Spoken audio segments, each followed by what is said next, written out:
क्यों यूके में लोग नई आने वाली गवर्नमेंट से बिल्कुल भी खुश नहीं है? क्योंकि केआर स्टार्मर जो वादे करके आए थे वो वादे पूरे नहीं कर सकते, उनकी मजबूरी है, वो नहीं कर सकते। उन्होंने कहा था मैं महंगाई कम करूंगा, इन्फ्लेशन कम करूंगा, पर उनके दौर में इन्फ्लेशन बढ़ती चली जा रही है। पिछले 5 सालों में अगर देखें, किसी को अगर 100 पाउंड का बिल आता था ना, इलेक्ट्रिसिटी का, गैस का, पानी का, वो 200 पाउंड तक चला गया, यानी कि डबल हो गई है इन्फ्लेशन।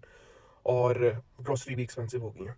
पर इसके बावजूद स्टार्मर जाते हैं यूक्रेन और वहां जाकर $300 बिलियन का मुआहदा करके आते हैं कि यूक्रेन की इमदाद करेंगे उनकी आर्मी को स्ट्रॉन्ग करने में। यूक्रेन के लोगों का इसमें कोई भला नहीं होगा, आर्मी स्ट्रॉन्ग होगी, वो हथियार खरीदेंगे। मेन वो हथियार जब खरीदेंगे तो हथियार बेचने वाली कंपनियों का फायदा होगा। यानी कि आपका जो दिया हुआ टैक्स है, जो यूके की आवाम का दिया हुआ टैक्स है, वो जाएगा, उन पे स्पेंड नहीं होगा, उनको सब्सिडी नहीं दी जाएगी बिल्स कम करने की सूरत में। हालांकि $300 अगर गवर्नमेंट इधर अपने लोगों को खर्च करे तो यहाँ पर 25% बिल डिडक्शन में चले जाए। यानी कि अगर आप 100 पाउंड दे रहे हैं बिल, तो आपका बिल 75 पाउंड है, आपको 25 पाउंड का हर महीने फायदा होगा। पर वो $300 अरब जो है वो खर्चा जा रहा है यूक्रेन में।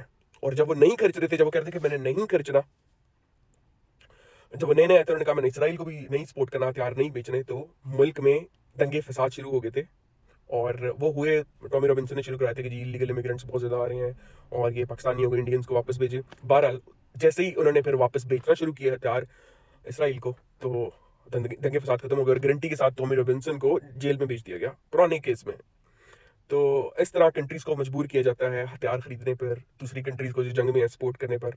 एट द एंड फायदा किसका होता है? हथियार बेचने वाली कंपनियों का। और वो पूरे पूरे मुल्कों को ब्लैकमेल कर सकती हैं। और इन कंपनीज के पीछे जो हथियार बेचते हैं, कौन लोग बैठे हुए हैं? यहूदी बैठे हुए हैं, ठीक है। और ये पूरी दुनिया को कंट्रोल करते हैं इस तरह। पूरे पूरे मुल्कों का जो टैक्स इकट्ठा हो रहा है वो उनकी जेब में जा रहा है।